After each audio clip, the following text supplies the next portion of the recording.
좋습니다. 근데 네 번째는 대속의 비밀이라는 제목으로 올려놨습니다. 그래서 우리가 하나님께서 우리를 대신 우리 죄 대신에 십자가에 달리신 그 비밀에 대해서 말씀하시고 있고요. 다섯 번째는 믿음으로 행함, 믿음으로 의롭다 하심을 받는다라는 것에 대해서 말씀을 해드렸고요. 여섯 번째는 왜 확신이 없는가? 한 영원한 제사라는 제목으로 말씀을 드렸어요. 아직 교회당은 다니지만 예수님을 믿는다고 하면서도 자기 죄의 용서됨에 확신이 없는 분에게는 이 여섯 번째가 특히 중요합니다. 그래서 여섯 번째를 잘 숙지하시면, 그러면 이 말씀을 가지고 구원의 확신이 없는 자에게 나아가서 말씀드릴 수가 있어요. 참 중요한 교과라고 저는 생각합니다. 일곱 번째는 선물은 어떻게 받는가 믿음으로라는 제목으로 제가 올려놨고요. 여덟 번째는 예수님은 실신하신 것인가 죽으신 것인가 부활의 문제를 다루고 있습니다. 또는 그 외에 이 방법 아니더라도 사형이나 그 외 전도 책자들을 공부하고 준비해서 나가서 전도할 수 있습니다. 내가 아는 주위의 사람 중에 한 사람을 놓고 전도하기 위해서 기도하시고 전도하세요. 이런 방법을 우리가 관계 전도라고 합니다. 우리가 모르는 사람에게 나아가서 전도할 수도 있습니다. 그러나 우리가 아는 사람에게 전도하는 것이 더 효과적인 것을 저희가 많은 경험을 통해서 배웠어요. 그의 관심과 필요를 돕거나 채우고 또는 그가 나를 도와줄 수 있는 기회를 마련하는 것이 좋습니다. 요한복음 4장에 보시면 사마리아 여자 하나가 물을 길러 왔음에 예수께서 물을 좀 달라 하고 여자에게 청했습니다. 원래 생수의 물을, 구원의 물을 주시는 분은 예수님이신데, 그런데 여자가 물 깃는 그릇을 갖고 있으니까 여자에게 물을 달라고 예수님이 요청한 것을 알 수가 있어요. 또 여러분들의 집을 여셔서 같이 식사를 하거나 성경 공부를 하는 초대를 함으로 그 사람을 이렇게 초대를 해서 식사를 같이 하면서 교제하고 또는 전도하고 하는 일을 하시기 바랍니다. 사단은 이 전도를 방해합니다. 사단이 제일 싫어하는 게 전도예요. 고린도후서 4장에 그 중에 이 세상 신 곧 사단이 믿지 않은 자들의 마음을 혼미케 하여 그리스도의 영광의 복음의 광채가 비치지 못하게 함이니 그리스도는 하나님의 형상이니라. 사단은 내 마음도 여러 가지로 공격합니다. 그래서 제가 전도하게 될 때 제 마음속에 통상 들어오던 공격들이 있어요. 어떤 공격이 있냐면 저 사람이 내 말을 받을 수 있을까? 또는 나를 무시하지는 않을까? 또는 부활을 전하는 것은 너무 비과학적이지 않나? 또 딱 보면 저 사람은 너무 과격한 인상을 지녔는데 정말 한번 잘못하다가 얻어맞지는 않을까? 별별 생각들이 다 들어옵니다. 또 다음번부터 나랑 관계가 소원해지면 어떻게 하나? 지금 이 상태가 그냥 좋은데 그냥 갈까? 이런 여러 가지 말도 안 되는 그런 유혹을 우리에게 합니다. 그러나 이런 얘기들을 반드시 여러분들은 이겨내야 됩니다. 사단아 물러가라. 아까 우리가 배웠던 것처럼 기도함으로 물리쳐야 됩니다. 그리고 사람을 외모로 판단하지 말아야 됩니다. 야고보서 2장 내 형제들아 영광의 주 곧 우리 주 예수 그리스도를 믿는 믿음을 너희가 받았으니 사람을 외모로 취하지 말라. 우리는 단지 전하는 것이고 그가 믿는 것은 하나님께 맡겨야 됩니다.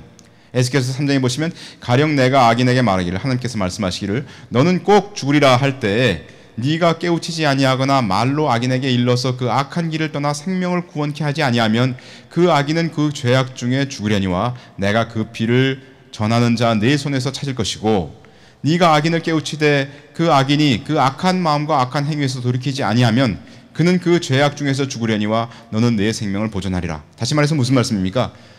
그냥 전해라.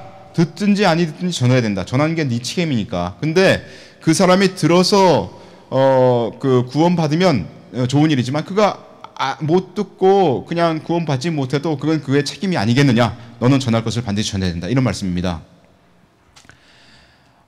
그래서 사도행전의 18장에 보시면 저희가 대적하여 회방하거늘 바울이 옷을 떨어 가로되 너희 피가 너희 머리로 돌아갈 것이요 나는 깨끗하니라. 이후에는 이방인에게로 가리라 하고. 왜 바울이 자기가 깨끗하다고 했습니까? 왜냐하면 자기는 다 했으니까, 임무를 다 했으니까 이렇게 얘기하고 있는 겁니다. 고린도 유대인들이 믿지 않았어요. 그때 바울이 이 사도행전 18장에서 고린도에서 전도를 했는데, 또 사도행전 20장에 바울이 말씀하시기를 그러므로 오늘 너희에게 증거하노니 모든 사람의 피에 대하여 내가 깨끗하니 이는 내가 꺼리지 않고 하나님의 뜻을 다 너희에게 전하였습니다. 그래서 에베소인들이 여기서 믿었던 것을 알 수가 있습니다. 그래서 바울은 이 에스겔서 3장 또는 33장에 나와 있는 이런 말씀들을 받았고 그 말씀을 여기서 전하고 있는 거예요. 내가 꺼리지 않고 하나님의 말씀을 너에게 전하였다라고 말씀하고 있습니다. 자, 그리고 우리가 전해가지고 그 사람이 예수님을 영접했다고 합시다. 그러면 그가 성장하도록 도와줘야 됩니다. 마태복음 28장 20절 그 지상 최대 명령이죠. 내가 너에게 분부한 모든 것을 가르쳐서 지키게 하라. 볼지어다 내가 세상 끝날까지 너희와 항상 함께 있으리라 하시니라. 주님의 모든 말씀을 가르치어서는 안 되고요. 가르쳐서 지키게 하라고 주님이 말씀하셨습니다. 근데 그 말은 뭘 암시하고 있냐면 내 자신이 지키지 않으면 지키게 할 수가 없습니다. 그죠? 예, 내가 애한테 텔레비 보지 마 그랬는데 제가 텔레비 광이 된 게 왜 그런지 아십니까? 우리 할머님이 저한테 텔레비 보지 마 하면서 할머니가 텔레비를 보고 저는 보지 못하게 했어요. 그러니까 제가 텔레비 광이 된 겁니다. 그렇지 않습니까? 그러니까 내 자신이 지키지 않으면 지킬 수가 없는 겁니다. 자녀가. 아비와 자녀의 관계가 되면서 이 아비가 본을 보여야 되는 겁니다. 고린도서 4장에 바울 말씀하시기를 그리스도 안에서 일만 스승이 있으되 아비는 많지 아니하니 그리스도 예수 안에서 복음으로써 내가 너희를 낳았습니다. 이렇게 되어 있습니다. 자, 스승과 아비를 비교해 보면요, 스승은 가르치기만 합니다. 그런데 아비는 가르치면서 함께 살죠. 예. 아비는 말보다 본이 더 중요하다는 거, 이건 뭐 우리 다 알고 있는 일입니다. 아비는 자녀를 속일 수가 없어요. 막 속이려고 해도 언젠가는 뽀록 납니다. 그죠? 아비는 자녀의 기쁨과 슬픔에 동참하죠. 아비는 자녀의 장래까지 책임을 집니다. 아비는 자녀가 넘었을 때 일으키지 않고는 견딜 수 없는 그런 하트를 가진 사람이에요.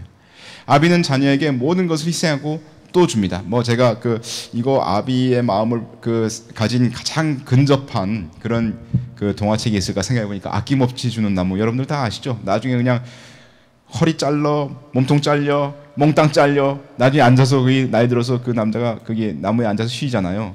그래서 모든 걸 아낌없이 주는 나무가 바로 아비가 아닌가. 그래서 여러분들은 끝까지 다 잘리는 삶을 살게 될 겁니다. 만약 여러분들이 예수님을 사랑한다면 예수님이 그렇게 말씀하셨어요.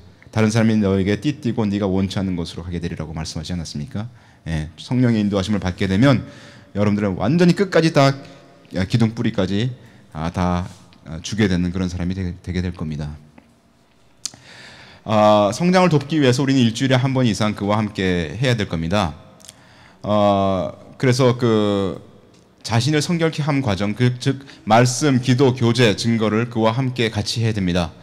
제일 첫 번째 다시 만날 때는 가급적 일주일 이내에 처음 만나는 게 좋아요. 사람 관계라는 게 이상해가지고 처음 예수님을 영접하지 않았습니까? 그리고 그 사람과 약속을 걸었는데 첫 번째 주에 만나지 못하면 만날 확률이 없어져요. 상당히 없어집니다. 그래서 첫 번째 일주일 이내, 주로 3, 4일 내로 여러분들이 한번 만나주면 참 좋아요.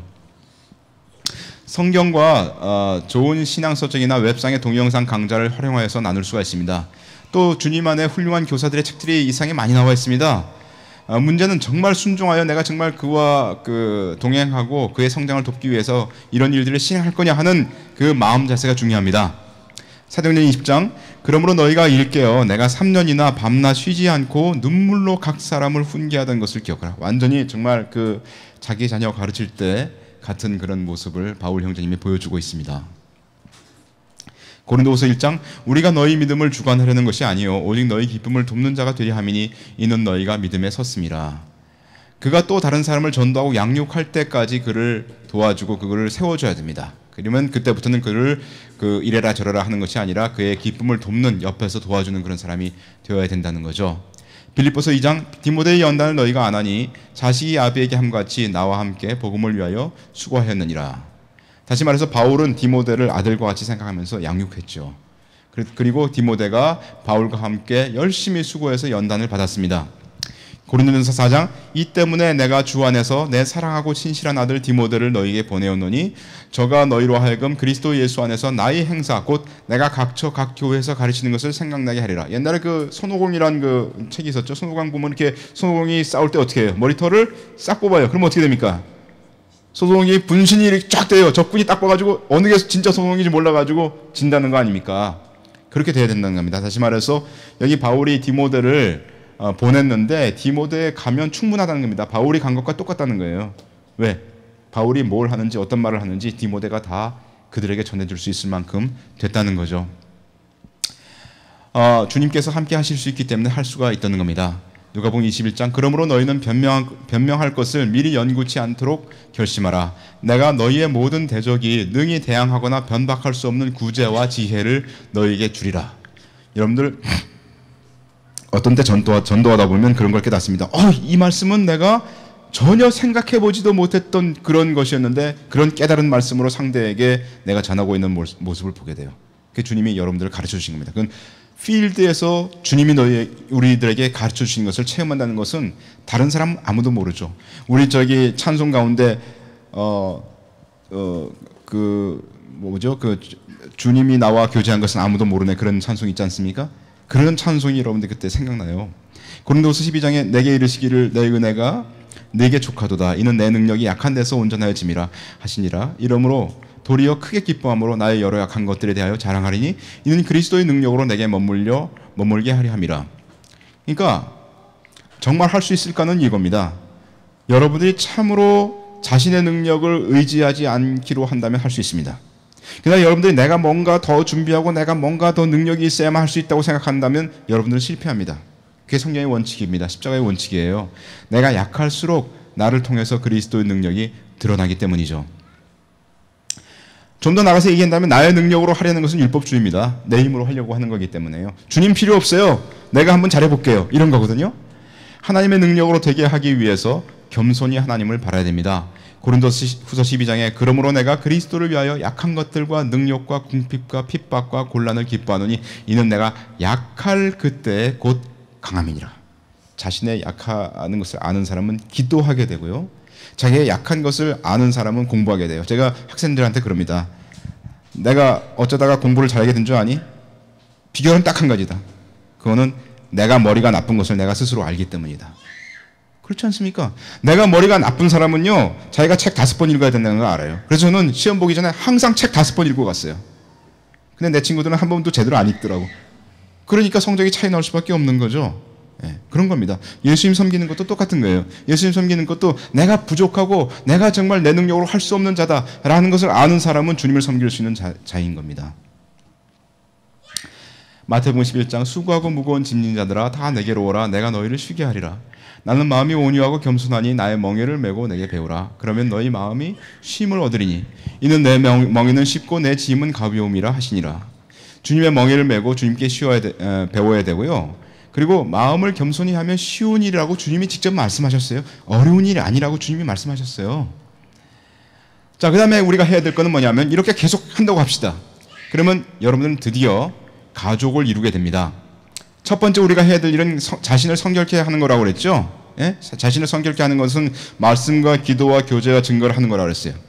그 다음에 그런 일을 하면서 양을 먹이라고 그랬습니다. 두 번째 하는 일이 양을 먹임이에요. 그 다음에 아주 쉬운 일입니다. 그건 뭐냐면 1번, 2번 과정을 계속 해라 이겁니다. 예? 알고리즘 돌리는 거예요. 1번, 2번, 그 다음에 두 루프를 계속 forever 돌려라 이런 얘기입니다. 여러 명의 그리스도의 제자가 이제 생기게 됩니다. 이 일을 반복하면요, 한 명만 생기는 게 아니라 조금씩 생기게 돼요. 그들을 계속 돌볼 때 한 무리의 사람들이 주님을 알고 주님을 따르게 됩니다. 이것은 마치 좋은 가정에서 자녀들이 자라서 또 다른 여러 가정을 이루어가는 것과 똑같습니다. 누가복음 12장에 베드로가 여짜오되 주께서 이 비유를 우리에게 하심이니까 모든 사람에게 하심이니까 주께서 가라사대 지혜 있고 진실한 청식이가 되어 주인에게 그 집 종들을 맡아 때를 따라 양식을 나누어 줄 자 모든 자에게 내가 하는 말이다 이런 말이죠.